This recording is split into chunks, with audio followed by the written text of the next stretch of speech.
How's it going? My name's Spencer, and welcome to Chats with Spencer, where I like to ask fun and unique questions so you and I can get to know my guests a little bit better. My guest today is a professional climber and will be representing the U.S. at the 2021 Tokyo Olympic Games. Shoreview, Minnesota's own Kyra Condie. Welcome, Kyra. Hi, thanks. I'm happy to be here.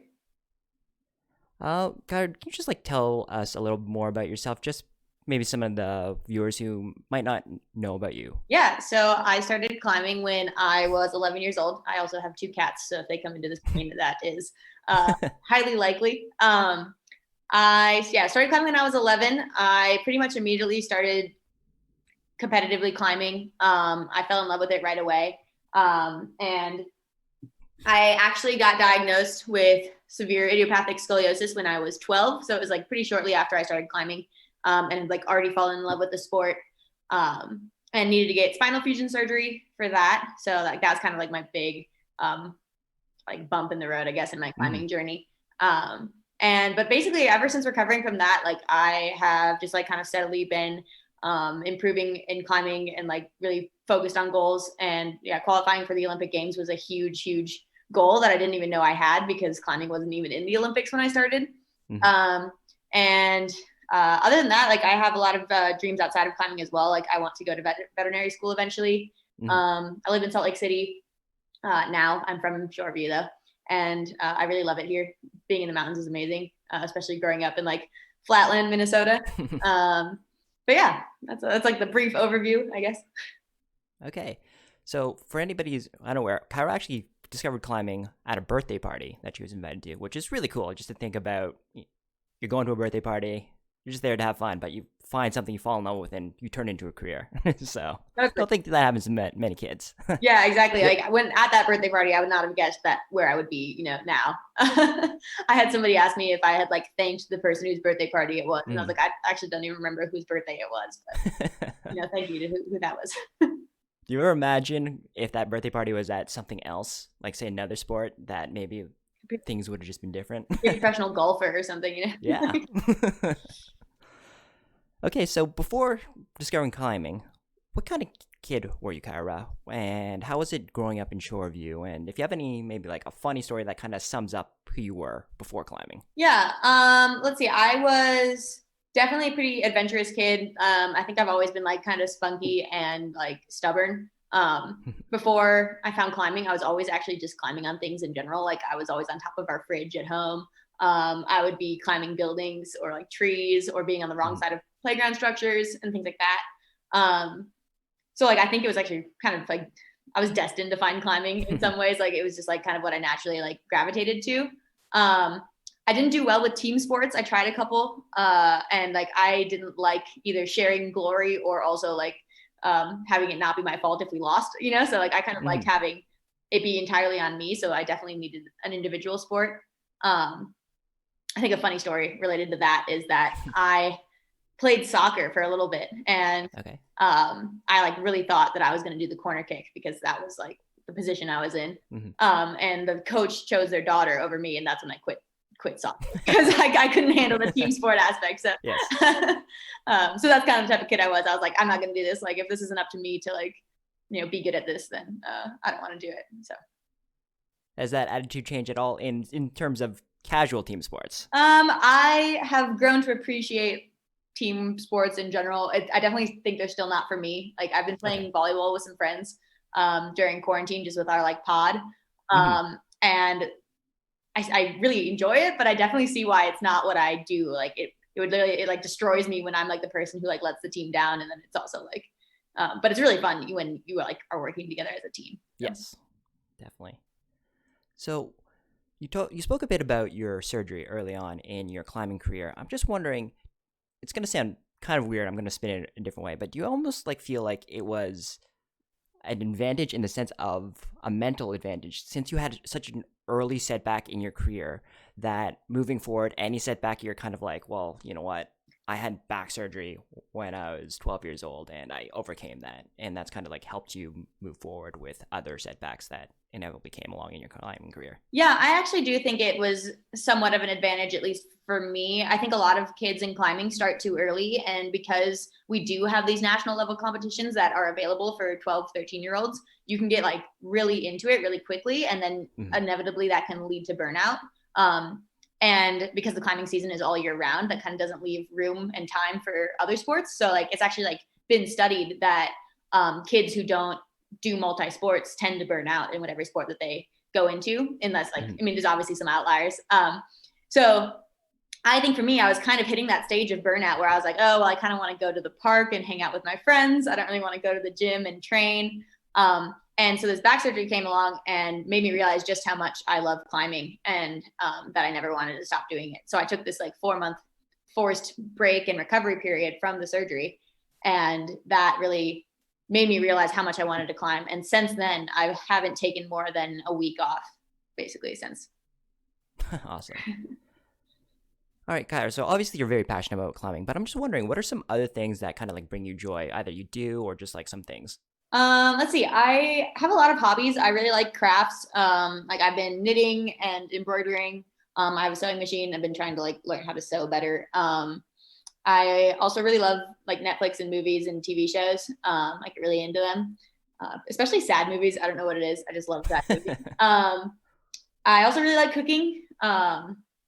I've kind of burned out a little bit on it right now, but I've been really psyched on it during the last year in general, just like trying new recipes and stuff. Okay. I've been vegetarian since I was 11, or no, since I was 8. So like finding new recipes that are like vegetarian and super good. That's something I really like doing. And I love puzzles. That's my other one. I really like puzzles. So. Okay, just off the top of my head, what's your favorite thing to cook? I think my favorite like general meal is always pasta related. I'm Italian, so like that's bound to be kind of one of my main ones. But I've been also making a lot of tofu recently, trying to figure out different ways to like incorporate like more protein into my meals and stuff. So. Okay, so I heard this crazy thing in one of your recent interviews, and it said that the music you listen to before you start climbing is opera music. So can you tell me the story behind how you discovered opera music? Were you just at home just kind of like, oh, rap gets me too hype. Oh, country isn't hype enough. And then you're just like, oh, perfect, opera music. Yeah, so kind of how that works is in climbing competitions, you are in isolation. So you don't have your phone, you don't have anything else. So you have to like, if you bring in music, it has to be like on an iPod shuffle, something that doesn't have access to internet. Yeah. So basically, so you can't cheat. And see other people climb the climb before it's your turn. And I was like really trying to figure out what music worked well for me before a competition, because I am like a pretty high energy person. And so if I was listening to like my typical like dance music or like things like that, it got me like my heart rate too high. And then I was too jittery when I was on the wall. So I was like trying a bunch of different types of music. I tried metal for a little bit too. That was actually pretty good, but it's like a little too angry. And so then I was like, I've always loved musicals and opera in general. I was in musicals before I found climbing, actually. And so I've always had a great appreciation for opera music, but it kind of has a similar sense to metal in that, like, I don't know the words, obviously. And so it brings kind of this like epic feeling, like of something important. So especially before a competition, it's like this epic moment. So it makes me feel like appropriate for that. And then also it's like kind of calming at the same time. It doesn't make my heart rate increase like maybe like listening to like reggaeton or pop music or hip hop would do. So that's the main reason for that. Yeah. Okay. What's your favorite musical? Let's see. I was in a musical called Seussical the Musical that I just loved. Like I've always loved that musical. But like I really like Wicked as well and Rent. Those are probably my top 3. So do you enjoy singing a lot? Because I guess it's part of your past. I do love singing, actually. Me and my roommate Allison, she can play the guitar and ukulele and stuff, so we sing all the time. But I've always loved it. Yeah. I'm just going with the flow of this. Favorite karaoke song? Ooh, I have a couple. I think Kesha is probably up there as my favorite karaoke song, but I've never actually done karaoke. Oh, Actually, the really? only time I did do it was in Vietnam, which was really fun. But Okay. yeah. All right. Let me see. Sorry. Uh, okay, so I've noticed on your Instagram you have, well, yes, you got your two cats in May or so, and you made a post, heartwarming post about your family dog passing away, well, a few years ago. Definitely relate to that, and it just seems you had pets all your life, and they were very. It's obviously a very important part of your life, even now. Do you think that's really impacted your decision to go into being a vet? Yeah, I mean, I think growing up with pets was definitely part of that. I had the same dog from ages like 4 through 20, and then I had the Mm-hmm. same cat from age like 2 through 22. So like, I've gotten very attached to my animals for sure throughout the years. I also had like guinea pigs and frogs and um, a hamster at one point, So they've definitely been a big part of my life. I think I've basically just always only been able to see myself either being a professional climber or being a vet. Like it's just the only two Mm-hmm. jobs that really make sense to me. I Okay. couldn't see myself being in an office or like I think I'd like a lot of aspects of different jobs, but I can't imagine myself doing them for forever. Mm-hmm. Other than climbing and veterinary. And so like I think that's really what draws me to those two. And I've always felt that way. I think I've wanted to be a vet probably since like first grade. And I'm sure it ebbed and flowed a little bit, like with whatever TV show I was watching. At one Yes. point, I wanted to be a forensic anthropologist, or like at one other point, I wanted to be a detective just from watching all these like shows on TV. But like the main one that I've always wanted to be is a vet. So Okay. I think you kind of went over this already, but is there anything people would find surprising about you? Maybe a hidden talent, an odd interest? I have a couple. I think I play the flute. I've been able to play Okay. the flute since I started in fifth grade. So I'm decently good. I don't have like a bunch of music that I like on hand. So I Mm-hmm. tend to just look things up on the internet if I am in the mood to play the flute. And I'm also pretty good at Guitar Hero. So like Okay. those are probably my like more surprising facts. Do you have aspirations to play the guitar? I mean, you said your roommate plays guitar. No, I don't think the guitar is for me. I really like when other people are playing the guitar, and my Okay. brother is actually just like amazingly musically talented, so that's always been his thing. Like he has Okay. perfect pitch and an amazing voice, and can play the piano incredibly well, and now also Mm-hmm. has taught himself like the guitar and Mm-hmm. the drums, like a bunch of things. So music has always been a part of our life, like growing up, but it's definitely mostly been like my brother Xander's thing. Okay. What's your favorite song to play on the flute? Like when you pick it up, what's the song that like kind of pops in your head and it's your like go-to song kind of thing? We had a song that I would play in like that we played in band in high school. Okay. It's called the Hungarian March, and that's like the main one that I just like always play if I like pick up the flute and start playing. Okay. So, Kyra, you mentioned that you saw a sports psychologist when you were trying to qualify for the Olympics, and it really kind of like harped the idea of being present. Don't worry so much about like what's next, but just be in the moment. Have you felt like that transfer at all in any other aspect of your life, just being more present? Yeah, I think yeah, I still am talking to that sports like actually she's awesome. I think she really helps a lot, like just kind of see things that sometimes you already know, but that are not immediately obvious. So like that one, for Okay. example, the present focus seems obvious, like you should focus on what you're doing, but also it's Hmm. like kind of takes somebody telling you that to be like, oh, I should really focus on what I'm doing. It kind of means like when you're climbing, you're not going to focus on, oh, if I top this boulder, it means that I will qualify for the Olympics. You don't want to be Hmm. thinking that as you're trying to top the boulder. You want to be thinking about like grabbing the hold and matching it and getting the top. So like, Yes. um, I think it does definitely apply to life in general. I think when things are getting like out of control or like seemingly out of control, like to focus on what you're doing is something that can really help. Awesome. So we're going to switch pace a bit. We're going to go to some more rapid fire questions, but feel free to stop me if you want to elaborate All on right. any of them. All right. So do you have a favorite sports team? Sports team. Probably the Lakers, just because Allison, my roommate, just got me into basketball and they won. So That's fine. Okay, just because you joined this year, I'll give you a pass on yeah. that. I uh, more players though. I think I'm more of a player fan versus team fan. So yeah, I have the same feeling. Definitely, when you like one player, it's like whatever they play for another team, but yeah, you appreciate them. This question might be kind of hard for you. Dogs or cats? oh yeah, that is a hard question. I think if I were to take my personality, I am Hmm. probably a cat. It's what Okay. all my friends say. But I both. I can't decide. Yeah, same for me. I think yeah, personality wise, I'm more of a dog person, but I've had cats, and I can't say I've loved them any less than my dogs. You know, Exactly. so are you more of a spring or fall person? Definitely more spring. Okay, M&Ms or Skittles? Ooh, M&Ms. One of your favorite movies? The Green Mile. Okay. Adventurous or relaxing vacation? Oh man, the perfect one is a mix of both, but probably adventurous. All right. What's the best place you have visited so far?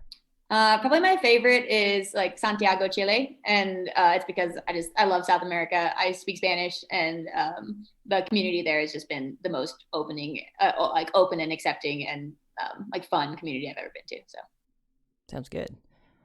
What's your go-to snack at a convenience store?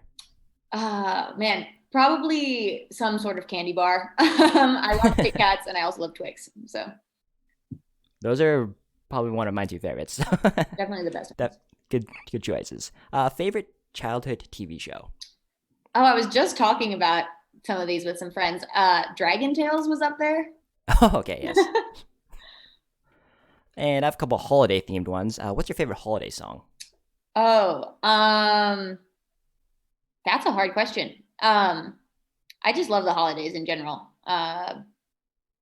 The only one that's coming to mind is "Oh Christmas Tree," but I don't think that's I don't think that's my favorite. But that's the only one that I can think of off the top of my head. Okay, we'll take that for now. Favorite holiday movie? Elf. Okay. Well, what's the best present you have given?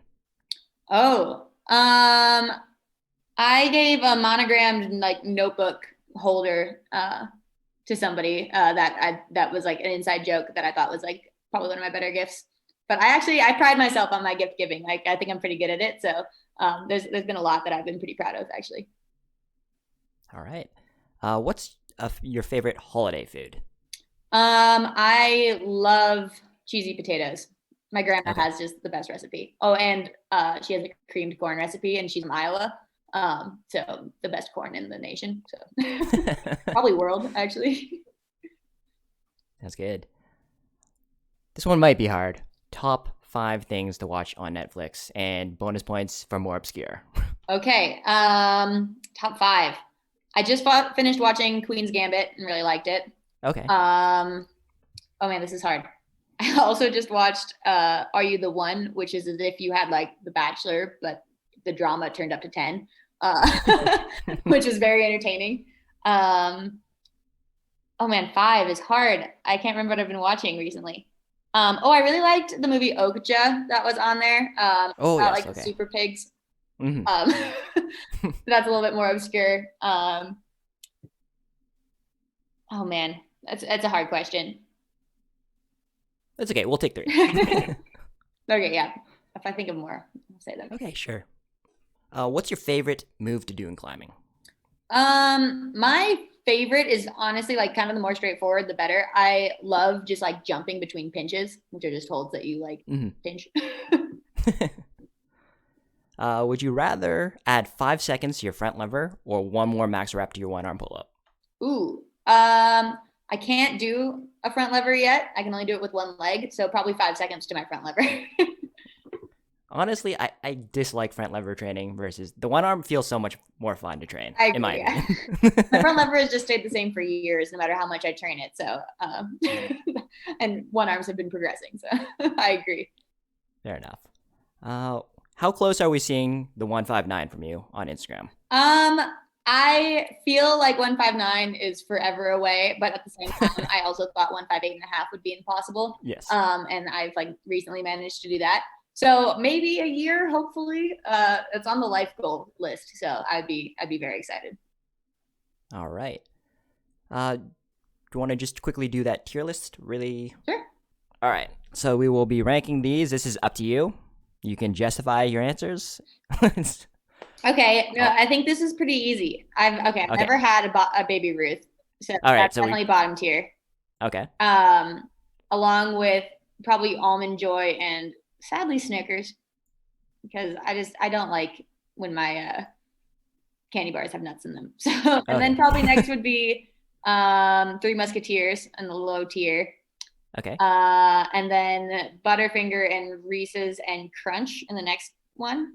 Mid tier. Okay. Butterfinger, Crunch, and Reese's. And Reese's, yeah.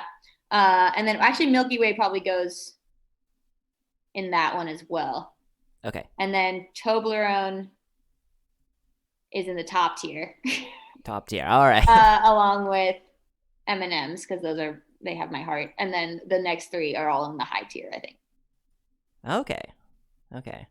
Is there any particular reason why these ones, like, do you have any, like, childhood, just, like, were these things you ate as a kid kind of thing, or? I have just always loved M&Ms and Toblerone. My mom would always bring them back from like business trips when she would travel internationally. So a little nostalgic, but also they're just super good. The chocolate in those is just the best. So Okay.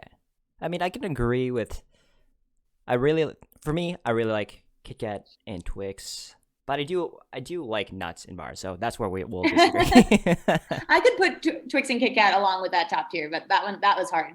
I feel like That's all okay. of the top five are like the ones that I Mhm. always have trouble deciding between. All right, Kyra. So, what's the one moment when you realize, damn, I'm pretty good at climbing?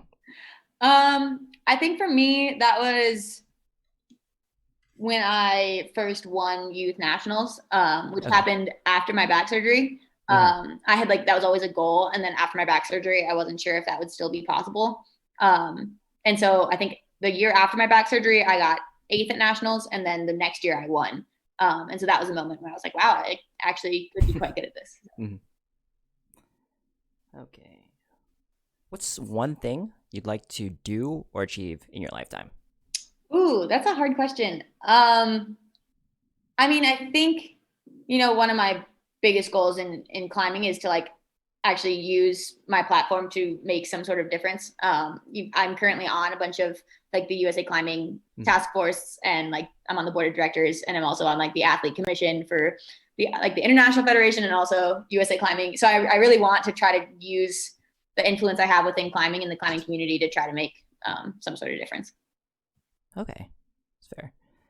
What's one thing you wish you knew as a young climber that you know now? Maybe an exercise or just Um, some knowledge. I think the big one that I keep coming back to on that is that hard work pays off. I think it's really easy to get sucked into thinking that what you're doing isn't going to matter, and like if you're not immediately seeing results, that it's not working. But I think yeah, that's the thing that I wish somebody was telling me, because like I was like kind of believing it, but never had anybody reinforcing it. And now it's like okay, yeah, that's definitely like it's true. It's like hard work pays off. Okay. So your climbing has been described as, or you climb with reckless abandon. Do you think that's like a fair way to describe your climbing? Because in my mind, it's if you know you're gonna hit it, it's not reckless, right? You're like, I'm not throwing because I don't think I'm gonna make it. It's true. I think over the years I've become more controlled in my climbing style, but Okay. definitely when I was like 16 through 20, like or even younger than that, like 11 through 20, my style was definitely a little bit more reckless. I think I still have some of that, and that's like partially like why I think I'm successful in climbing is that I don't like think too much. I just try to execute, which could look reckless, but it's definitely like planned and Yes, exactly. so I think it definitely has that look, but I don't know if it's necessarily true. Okay. So you said this style kind of developed off of a wall at your home gym, the B2. Can you just kind of like describe it to us? Yeah, so the gym I grew up climbing in was Vertical Endeavors in St. Paul, Minnesota, and there was basically two bouldering caves, bouldering cave one and bouldering cave two, so B2. And Okay. the other cave was basically it was like a 45-degree wall that like transitioned into a 60-degree wall, Okay. and it was a bunch of like adult guys who climbed on this wall, and so I basically was this 11-year-old girl trying to like prove myself on the super Mhm. overhanging wall, and that's definitely where my style came from. Okay. And you said you've helped develop a new wall, the A. Yeah. So when a bunch of us decided to like move on from Vertical Endeavors, we built this um, basically warehouse gym that was essentially Okay. just one wall, and it goes from 40 to 45 degrees. Okay. Um, and it's just like pretty simple, but it's just like sprayed full of holds, and you Mhm. make up climbs on it that are like really hard, and it's really versatile because you can make up climbs of a bunch of different styles on it. And that yeah, I helped build it, and was like one of the main members of it, and it's still going strong. in Minnesota. I miss So you it. can just Yeah. okay. So it's just at a gym and anybody can use it. It's members only, Oh, members only. but Okay. anybody could buy membership. Okay. Well, I'll put that as one of my things to try out, and I'll probably like touch the holds, instantly fall off, and curse your name, but it's okay. It is definitely, it's really hard just because like all the holds are pretty bad. And so it's Oh, not okay. super like beginner friendly, but for people who are Mhm. trying to like train and improve in climbing, it's a nice, like more private space that's like really focused on hard climbing. Okay. So I had a very reliable source, Wikipedia, mention that you're really good friends with climber Allison Vest, and I was reading about Allison, and it was something along the lines that she actually was from Minnesota originally. Is that true? And Yeah. did you guys know each other before she moved? Yeah. So she's actually my roommate now. Oh, And okay. yeah, no, so we did not meet in Minnesota, but it is how we like originally bonded. We were actually at the world championships in Paris, and Okay. like I was like, you're from Minnesota, I'm from Minnesota, like and it was just like one of those things where we kept finding things that we had in Yes. common. But yeah, no, we actually, the reason that's on our Wikipedia pages is somebody messaged us who has like the ability to edit Wikipedia. I don't know how Okay. you get that, but it's a thing. And we're like, could you put this on the page? So there's a link between our Wikipedia pages now. Yes. And I was also reading Allison's Wikipedia, and it said her nickname is the Albatross. Is that a joke, or is that like legitimately a thing? I don't know if anybody actually calls her that, but she does have like a crazy wingspan. So like I have a pretty big wingspan because my surgery like stunted my growth. So I'm only 5'4", but my wingspan is like 5'8". Oh, okay. But Allison is 5'6" or 5'7", but her wingspan is 6'2". So Yeah, that's pretty insane. That's Kevin Durant levels. yeah, So. it's wild. Yeah. And just speaking of nicknames, do you have a nickname from climbing, or I find I haven't been following climbing that long, maybe about a year, but it doesn't seem like too many people have a nickname. Yeah, I don't have one that like I'm known by any means, but my coach growing up when I was first on a team gave everybody nicknames. Okay. So like everybody on our team had nicknames, and it was like his thing to call us them. And mine was Secret Weapon. That's a good one. No, it was good. I loved it. And then it got shortened to S Dubs. You should bring it back, Kyra. Good, yeah. All right. So, what are some words of wisdom you try to live by? That's a hard one. I mean, I guess the main one would be at my gym, the one I grew up at. Somebody had written "You said try harder" on the wall, and then we all loved it. And then when the new gym that we made, the A, we wrote it really big on the wall. Okay. And so that one to me, like I think it can sound super negative, but to me it's like super not. For me, it's like stay humble, like don't like let your ego get the best of you. Because like if you are ever satisfied, like never be satisfied, kind of. Because if you're ever satisfied, like that's when you stop improving, in my opinion. And so that's kind of what that quote means to me. And it also is like, trying harder is just it's never a bad thing. So in my opinion. Yeah, no. So that's probably like my words of wisdom, but it's not for Okay. everybody for sure.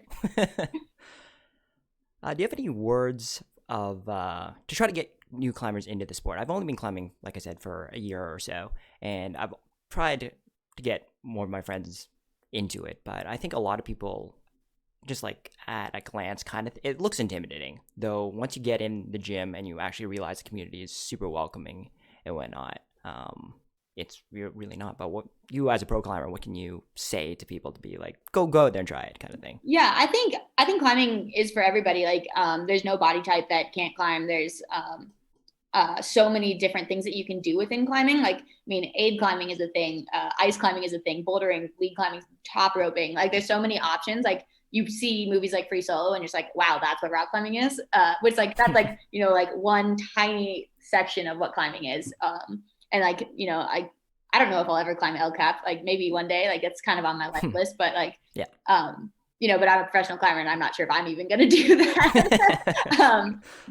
So like I think that's something that I wish like more people realize is that there are so many ways that you can be involved in climbing, and you don't have to just be out there like climbing the most massive, intimidating big walls. Like you can be going to the gym and just conquering, whatever project you have there and things like that. Yeah. And climbing is just such a fun thing. It is so challenging, and once you, like you said, you conquer a project, you just feel something that felt impossible, literally. becomes possible. So it's a great feeling. I don't know if a lot of other sports do that. Yeah, I agree. I think the personal limits that you push in climbing is hard to find in like other aspects of life even. So. All right. Kyra, do you have anything coming up? Obviously, the Olympics sooner than later, but just anything you're working on or where we can find you on social media? Yeah, I have hopefully some competitions coming up next year Yes. before the Olympics as well. Fingers crossed on that. Obviously, the state of the world is the most important thing right now, Yes. not climbing competitions. But I'm still hoping that we have a better 2021 than 2020. Just for everybody. But I am on Instagram. That's my main social media. It's just Kyra_Condie. So, yeah. And if you're not following Kyra on Instagram, you definitely should. Just inspiring stuff where you're just like, does gravity exist where you like in Colorado? I don't know. Oh, thanks. That's really cool. Well, thanks, Kyra. You were the first climber to be on my channel, so I appreciate that. Like, climbing has become my passion in the last year, so it's really great. And to start with you, a world-class climber, is just kind of unreal. That's awesome. I'm psyched that you found it. And yeah, it's a great sport. I like wish more people could be introduced to it. That's like something I'm trying to work on. So For sure. All right. Well, everyone, thank you for watching. If you haven't subscribed yet, please do. Leave a comment below. Let me know who I should reach out to next for an interview. Take care of yourselves. Happy holidays, and I'll see you next video. So this one is, if you could teach anyone to climb, who would it be? And it doesn't necessarily have to be someone alive either, just to make the question a little more interesting. I feel like I'd really like to teach somebody to climb who like already is a super good athlete and like see how different climbing is. Like somebody like Simone Biles would be super interesting because she's so strong in gymnastics. Yes. Even has a lot of like really similar strengths to climbing. But like she's also super small, which would be like kind of a disadvantage in some cases. So like I think she'd be really interesting to teach like to climb because I think she'd be good. Do you remember your first pair of climbing shoes? Yes, I do. I mean, I think my very first pair of climbing shoes was like the classic little Mad Rock shoes, but then my second ones were the Rockettes, I think, by Scarpa. And so, well, obviously with the Olympics coming up, rock climbing is going to be more in the spotlight. So where do you see, or where do you want rock climbing to go in the next few years? I would really like climbing to like be more accessible and available to people because I think right now it's like it's a pretty wealthy sport. Like you need to have the money to get started in it, and so like having climbing be more accessible to like all socioeconomic statuses would be I think one of the next big steps that we could take.